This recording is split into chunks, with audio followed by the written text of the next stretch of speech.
But first I want to show you how the rule of thirds connects with the golden ratio.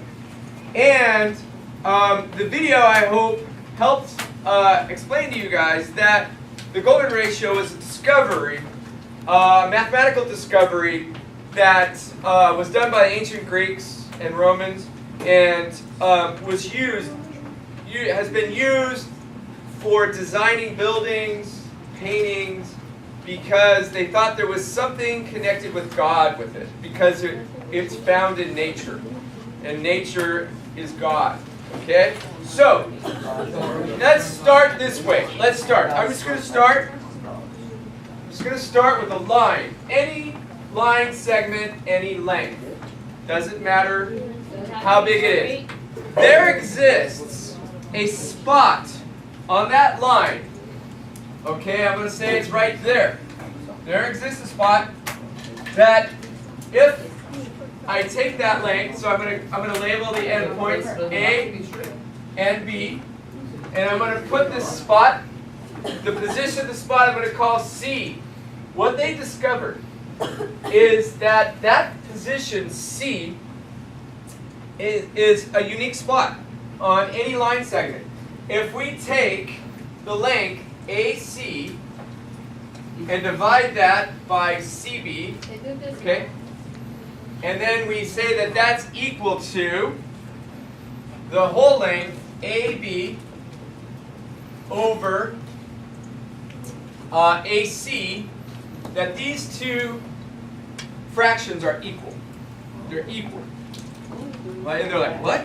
Well, it is possible. It is very possible. Okay? They are equal. The ratios are equal. The ratios are equal. Okay? So, let's put some numbers to this. Okay? Let's see what that value is. Okay, let's see what the rule of thirds value is. First of all, I'm going to say that CB is 1 and that AC is x. Okay, now I'm going to solve for x. So I'm going to say that AC x over CB1 equals AB, which is x plus 1, over x. Now, I'm going to solve this equation. We've got x squared equals x plus 1. Still solving for x. X squared minus x plus 1 equals 0. That's a quadratic equation. So we need to solve for x. Okay? And we find that x is equal to 1.618 ... It's irrational. It repeats forever. Never repeating its numbers. Its numbers just go on and on and on. So they call that phi. They call this phi. This spot they called phi. Alright? And if, now let's go to our rectangle that's on our paper. So if we start on the top left corner and come over to phi right about there, and draw a line, then we start getting into golden rectangles. And now this is a golden rectangle. If we come up to phi here, no, don't. Not yet. I'm just demonstrating. They were showing that. Well, that's the golden rectangle. And that ends up collapsing down. If we started in the top left corner, that ends up collapsing down to a point right about there. You never quite get there. They call that spot the eye of God, because they already recognize that this ratio, they find in nature. You saw in the video, it talked about the shape of a nautilus shell. It talked about the structure of DNA. It all follows this ratio, this golden ratio.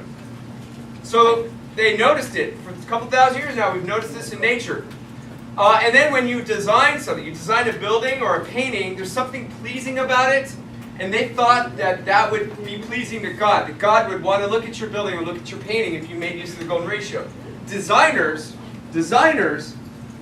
have taken that idea, which we're going to talk about rule of thirds in just a second. Two more facts about phi. If you square phi, if we take phi and we square it, you're going to get 2.618 going on forever and ever and ever. The same exact decimal value, if you square it, occurs after the decimal. If you take the reciprocal of phi, 1 over phi, that equals 0.618. And then all those same exact numbers repeat after the decimal. There's no other number or number where you square or take the reciprocal that happens. So again, it caught the eye of mathematicians and scientists for several millennia now. What? All right, thousands. Millennia is 1,000. All right, so let's go back now. Now we're working on the bottom half of our page. Okay, let's now see how rule of thirds plays into this. When we talk about design, we're going to round because it's 0.618. It's kind of hard to be exact, but it sure is close to 2/3. 2/3 is 0.66 or 0.67, right? So if I come from starting at the top left corner, if I come across my frame to the 2/3, about 2/3 of the way, pretty close to phi, that's my right third line. Should we write that? Yeah, now you've got, draw it. Now draw it. On the bottom frame that I gave you, it's labeled for you. All you got to do is draw the lines. So if we come across from the top left corner, come across on our top line segment, come to about 2/3 of the way, close to phi, then we've got our right third line. If we, I'm just going to wrap around now. If we start at the top and come down about 2/3 of the way, there's my lower third line, also close to phi if we were going from the top down. Now if I'm on the right side coming to the left, and I come about 2/3 of the way, or exactly 2/3 of the way, then there's my left third line, also phi. So I'm just wrapping around with an approximate value of phi. Okay? And lastly, if I start at the bottom and work my way up to 2/3 of the way, there's my upper third line. So I end up with 4 third lines. I got my left third line, my right third line. I got my top third line, I got my lower third line. Now these points, where they intersect, label those as hot spots. Those are hot spots. Hot spots, not to be confused with Wi-Fi. Hot spots, and we also earlier determined that from the golden rectangle, that the golden ratio hones in on these numbers depending on what rotation of the rectangle you come from is the eye of God. That's the eye of God, they thought. All right, so you want to put important things. This is a composition rule, rule of thirds. This is the only composition rule I'm going to talk about in this class. Composition rule is a rule that tells you or helps you decide where you should put important elements of your image. Now, when we take a picture, we're taking a picture of something. That something is your subject, or multiple subjects could be what you're taking a picture of. Those are important elements, subject elements. You want to utilize rule of thirds, the lines and the hot spots, to place those important elements in your photograph, or in your video, or on your website, or in your graphic art design. You want to use that because it'll be more pleasing when people look at it. They'll want to see it. They'll feel good when they look at it. And that's what the ancients discovered. With the design, if you utilize the golden ratio or the rule of thirds, your stuff looks better to people if you utilize this. And so that's what we want to try to do. In our assignment tomorrow, you're going to go out and take a picture thinking about rule of thirds. Because not only is it nice to see a picture that's been taken with rule of thirds, it also helps you see better. When you're taking that picture, looking through the viewfinder, looking at your screen with your phone or your point-and-shoot camera, you use rule of thirds while you're deciding what goes where, and you'll see better. You'll see what you're trying to capture better. You'll tell a better story. So, now let's look at this. Let's look at this bubble map. So we have rule of thirds in the middle. And I've given you 8 characteristics of rule of thirds. I'm going to give you 7 right now. 7 right now. First of all, first one, and you can put these wherever you want. First of all, it's the most important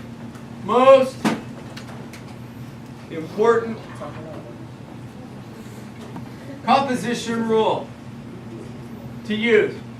And that's why it's the only one I'm going to talk about this year. Only one you're going to hear me talk about. When it comes to composition rules, all I care that you think about is rule of thirds. When you're deciding what goes where in your image. Okay? It's a tic-tac-toe grid. Tic-tac-toe grid. It's that easy. Easier than dealing with fees all the way around. Tic-tac-toe grid. Just divide everything vertically and horizontally into thirds. Boom, you got rule of thirds. Boom, you got golden ratio.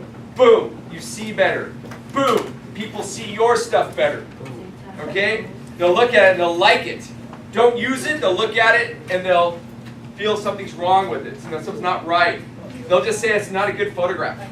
Put somebody dead center in the frame with their eyes right in the middle of the picture with all kinds of headroom and just nothing on either side or whatever, and it's not a good picture. Put that same person or thing off to one side, bring those eyes up to the upper third line, or bring that horizon line to the lower third line if it's a beach scene or something, boom, you just made a better picture. People are going to like what they see. You're going to like what you're seeing as well. All right? Tic-tac-toe grid. That's all it is. You guys all have that on your smartphones. Turn the grid on. Turn grid on. I'm not making this stuff up. It's for real. All smartphones have it. Okay? My point and shoots, I have it on. Photoshop. The crop tool. We're going to learn this week. The crop tool in Photoshop. With the default setting, the default crop is rule of thirds. It will add the tic-tac-toe grid for you because if you forget to shoot, thinking about rule of thirds, when you're shooting the picture, you can always go to post-production, called post, in Photoshop, and you can do it from there. You can crop it to rule of thirds and put that subject, put that important subject, thank you, put that important, hey, Brandon, come here. Smell the can. Wait. Okay, good. There you go. All right, next. Hey, you can use this in graphics. Graphics. Right? You can use this in animation. Yes. You can use this in photography. You can use this with video production. You can use this with web design. All digital media, you can utilize this. You have a frame, you have a two-dimensional frame. Can we just put digital media? Sure. You have a two-dimensional frame. You guys can use that tic-tac-toe grid to make it better. 1, 2, 3. We got some more here. What else we got? Oh, it's an approximation of phi, which equals 0.618, blah, blah, blah, right? It's an approximation of phi, so this is our golden ratio. This is why it works. You guys, your DNA, helix of your DNA uses this ratio. This is part of us. This is part of who we are, okay? You got to use this. All right, it allows you to see better. When you are shooting the video or taking a picture, when you utilize this, you'll see a better image. You'll see it. You'll feel good about it. You'll say, I got it. Right? Yeah. And people,